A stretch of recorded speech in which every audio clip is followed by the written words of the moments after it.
the number of powerful men involved in this. One who took his own life 2 days after the first woman was found, Shannon Gilbert, a year later, and they wrote it off that it was an accidental death instead of a murder. And so he killed himself. James Bissett III.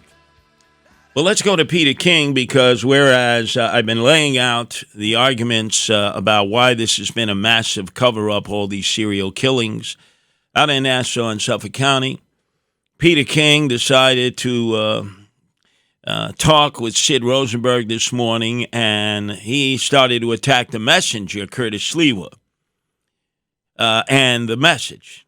And I've known Jim Berg. I worked with Jim Berg when he was chief of the department in Suffolk County. I also worked with George Venizelos when the FBI was dealing with Suffolk County on gang matters. I can tell you the FBI and the federal government went after everything on Jim Berg. What he pleaded guilty to had nothing to do with Gilgo. Gilgo is not part of that at all. You couldn't be more hopelessly wrong, King.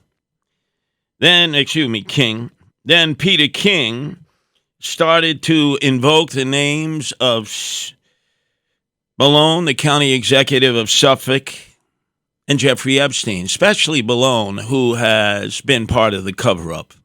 To mention Steve Malone's name, county executive, and to somehow say that when this guy goes to jail, he could meet the same fate as Epstein.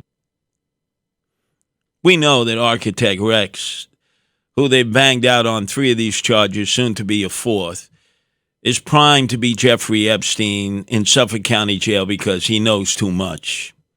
He's involved in this with all the other people in terms of utilizing these escorts and killing some of them.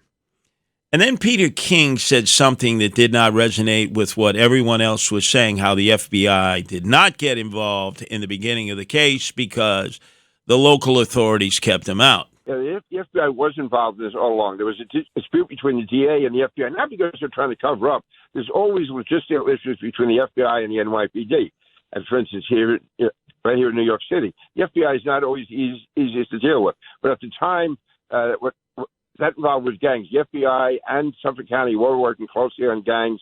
This was not a major issue then, but I know of no one who's going to say the FBI was kept out of the Gilgo investigation. Not at all.